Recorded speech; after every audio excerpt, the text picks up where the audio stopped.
What makes your life your life? And what does it take to live it?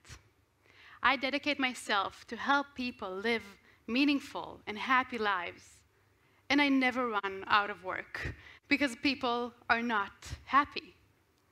Why? Remember the booklet you had as a kid, Connect the Dots, where you had to draw lines from 1 to 2 to 3, and eventually everyone got the same characterless man? Today, as adults, we're playing the advanced booklet. Only now, instead of connecting numbers, we draw our timeline between the expected life achievements. So we've created a life in the "this is how it should be done" version of it. Just tick all the right boxes and sure, you'll get something. What's the problem?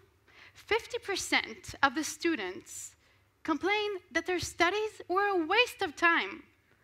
Almost 40% of people sitting here feel that they don't have the right work-life balance. They feel overworked.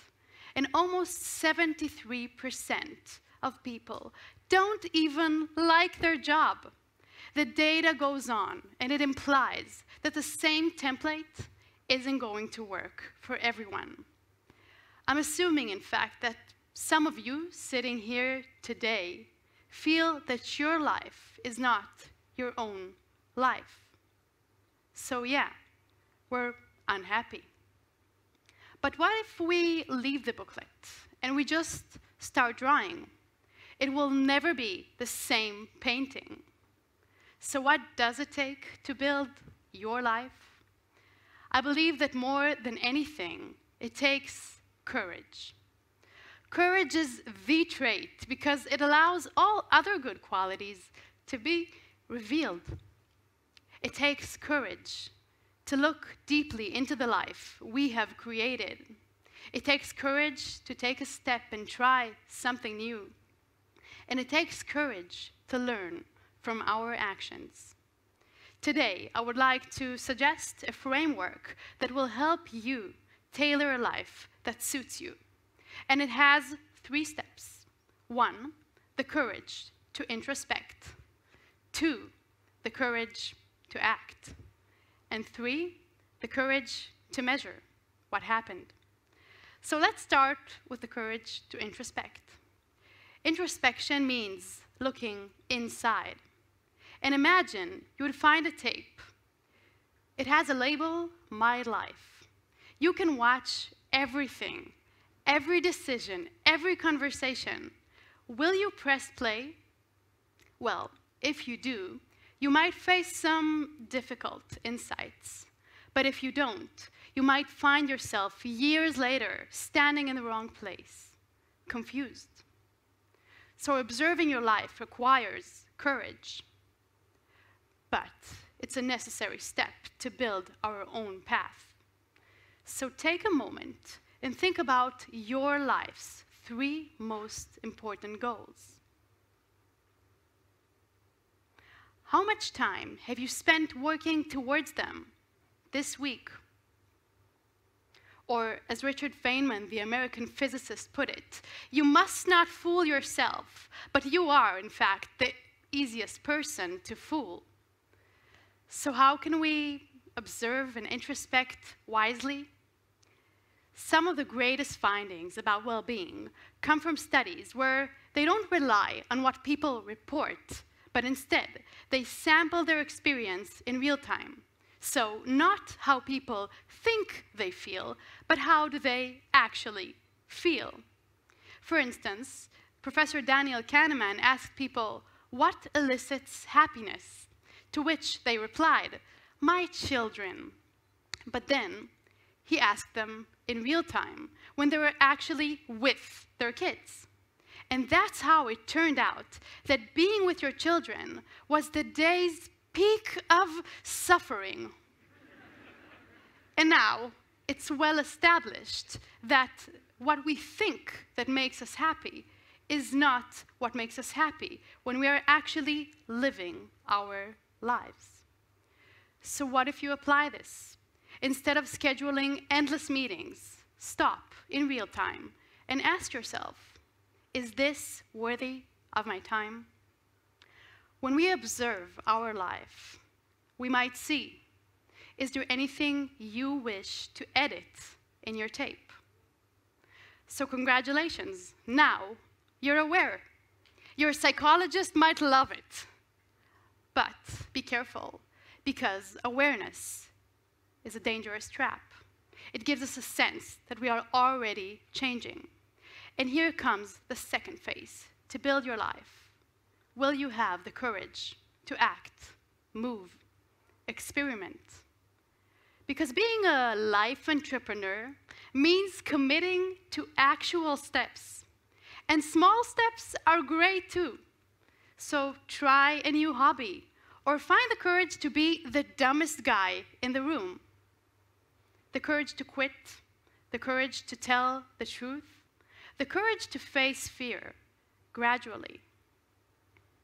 I'm fortunate to witness such moves every day in my work. My client, Dan, he realized that connection, real connection with his children, is his life's most important goal. And kissing them only after they go to sleep, that wasn't enough. So a month ago, he dropped to a 4-day work week. Another client, Gabby, realized that new places and new communities make him feel alive. So he found the guts to move to a different city every 3 years. And Sarah, she felt lonely at the age of 65. And now she's busy initiating new friendships.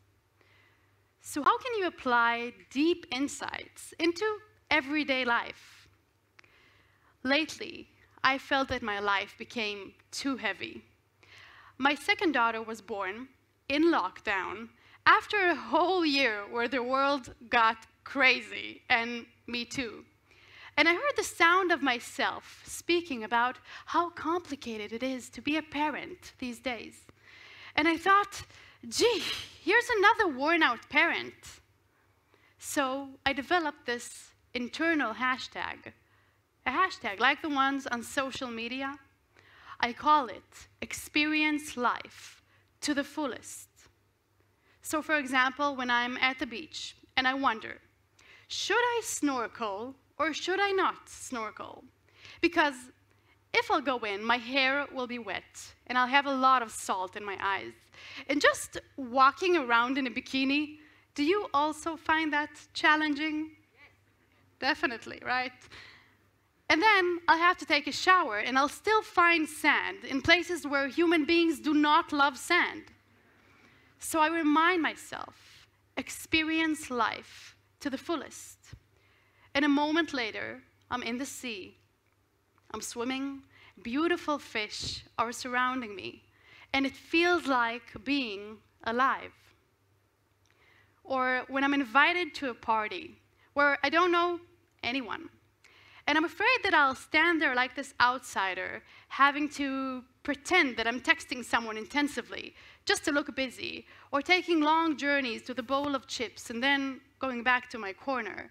I remind myself, remember, experience life to the fullest, and I never regret it.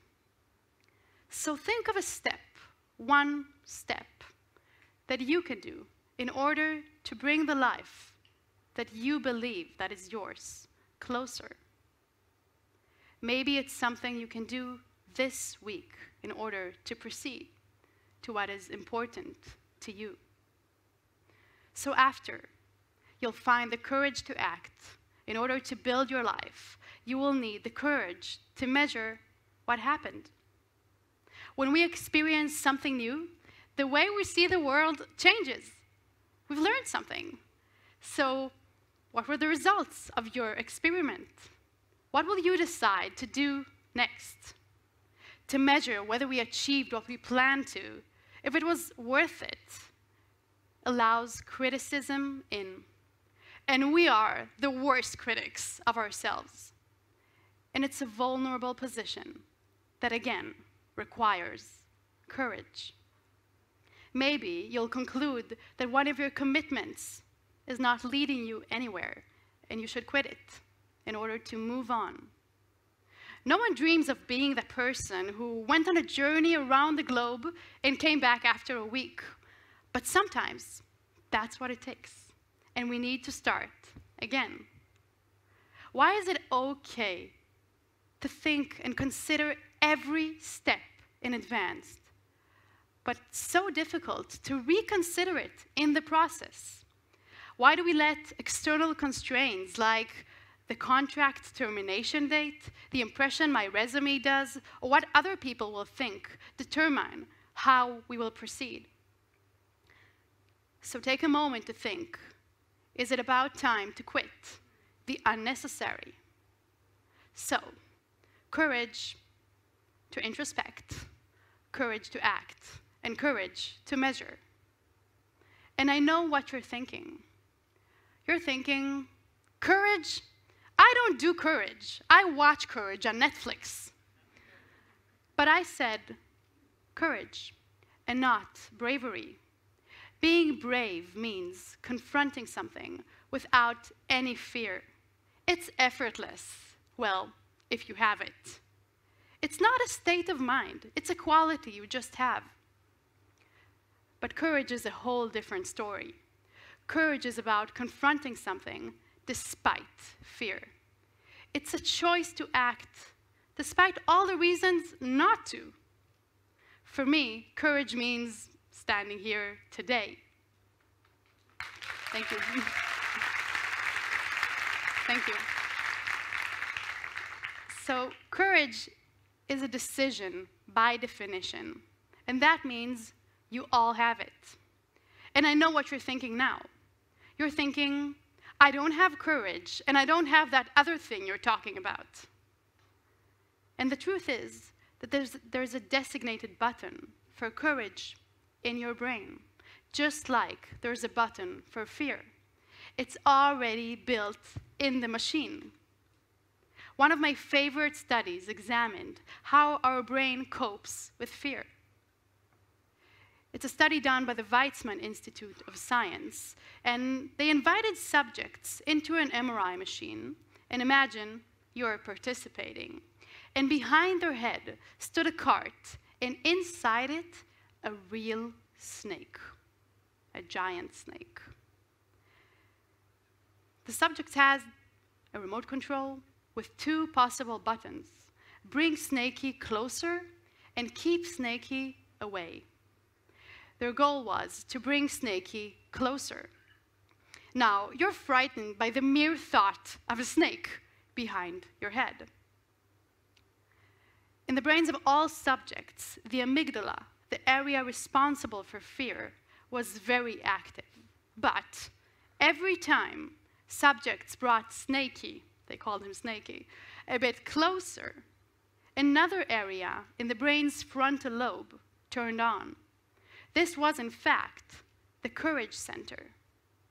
And the most amazing finding, that every time participants overcame their fear and brought Snakey closer in spite of it, the courage center reacted even stronger, and the feeling of fear weakened.